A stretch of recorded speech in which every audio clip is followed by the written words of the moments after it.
Hey, good morning. It's what's about 3:30. It's 3:45 a.m. at the gym right now. Reminding of this story, and I'm gonna give you two parts of this. The first part of the story is there was a little boy. Him and his little friend were walking along this icy embankment. Just so happens that one of the parts of the ice had become weak, and one of the friends was walking along. He fell inside the water. Unfortunately, he got trapped underneath the ice.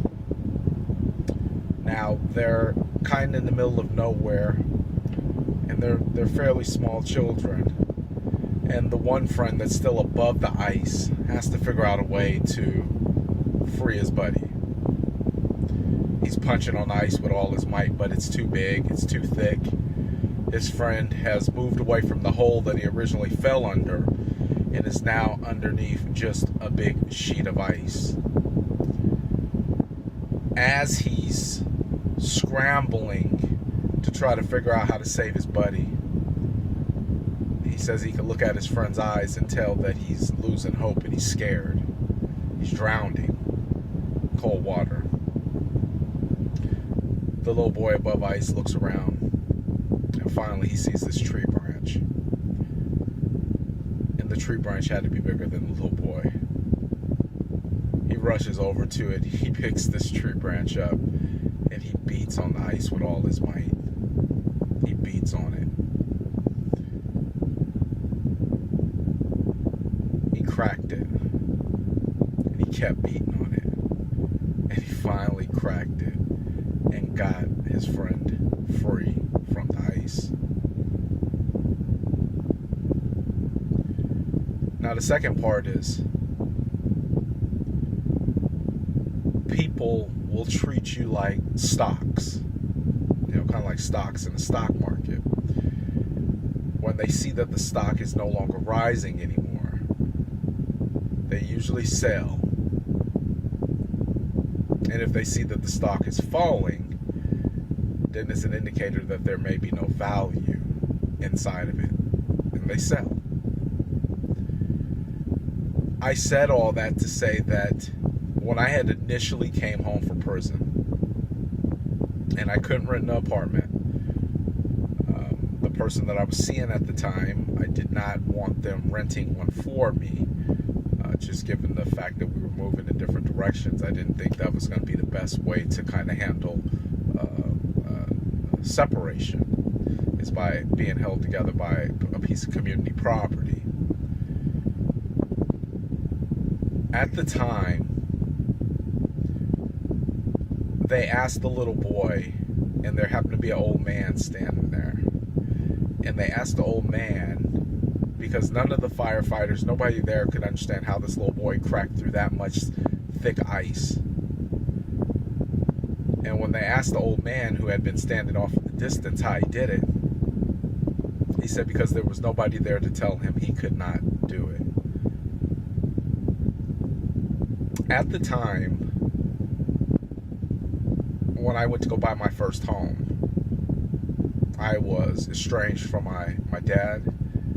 I wasn't talking to him, for whatever reason. I had no communication with my mother, and it was really kind of me, right? It was just really me. And it's funny how life and God put you in situations that at the time seemed like there's just no way out of it. And he makes a way out of no way. Because just like that little boy who did not have anybody around to tell him he could not do it and saved his friend, it was a blessing because I was facing credit problems. Somebody had stole my identity.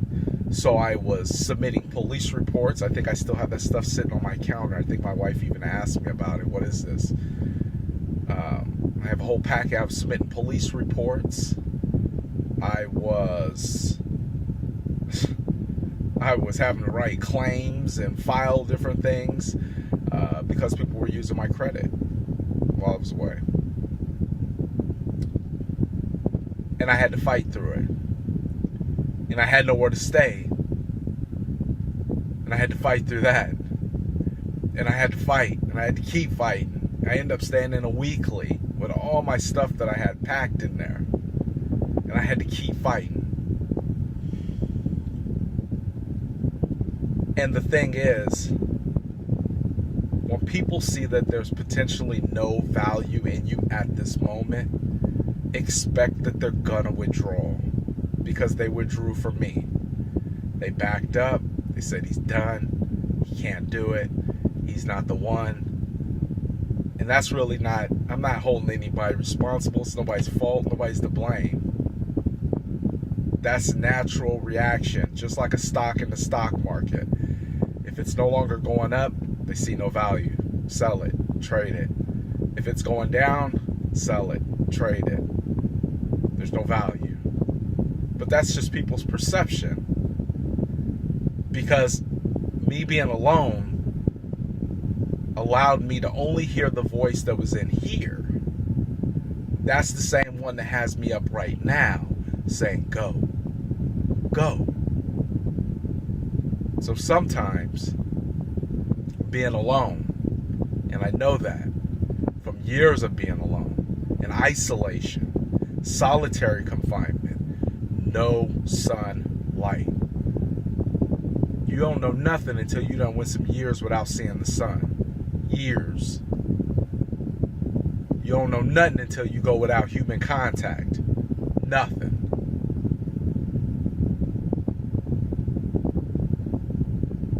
I made it. I bought my house because there was nobody there to tell me I couldn't do it. There was nobody's opinion that I needed to solicit because there was nobody there to give it, to tell me or to suggest that I could not do it. And I think that that's possible for anybody else. But you have to listen to what's in here and get yourself around the right people. Because God will find a way to remove you out the presence of the wrong people while he does his work in you. Keep that in mind. Press forward. It happens. It happened to me. I fixed my credit. I had to fight. I had to fight with the lender. I had to fight with them to get through, to show income, to do all these things I had never done before. I had never filed taxes. What is this stuff? P&Ls? But I learned. I wanted it bad enough, and there was nobody around me to tell me that I could not do it. So there's nothing that was standing in my way to stop me from doing what God had put in my heart to go ahead and proceed forward. He had lined everything up from the beginning of time for me to get to that point to say that this is what you need to do. And that's 4 houses ago. That's 4 houses ago. And I've never stopped listening to that. And I've never stopped following my instincts. And when my instincts say go, make a play on that house, that's what I do. That's what I did. Against all odds. Against everything and everybody that may have seen that there was no value in me and may have sold me off prematurely, may have written me off prematurely. I don't hold no grudges. Nah, that's not me. I love each and every one of you. Each and every one of you. But that's what I had to go through to get what I needed to get to where I need to go, to follow my path in life. And I've noticed that there's constantly been people being separated and removed from my life, removing me out of situations, putting me in places where I had no choice but to listen. I had no choice but to listen. You want to know why I know parables, scriptures? Because behind Donald Goings, the Bible was the first book I ever read. That's all they give you in solitary confinement. Don't tell me it ain't real. And don't tell me you can't do it. Because I give you 101 reasons why it's possible. You just gotta want it. Sometimes you gotta separate yourself from people who don't believe or think like you think, and just say, hey, maybe it's not our time to be together. Maybe it's not our time to be around each other. But it can happen. It can happen. I am living testimony that it can happen, that it is real. It's possible. It's possible. Anything's possible. Take care. Stay blessed.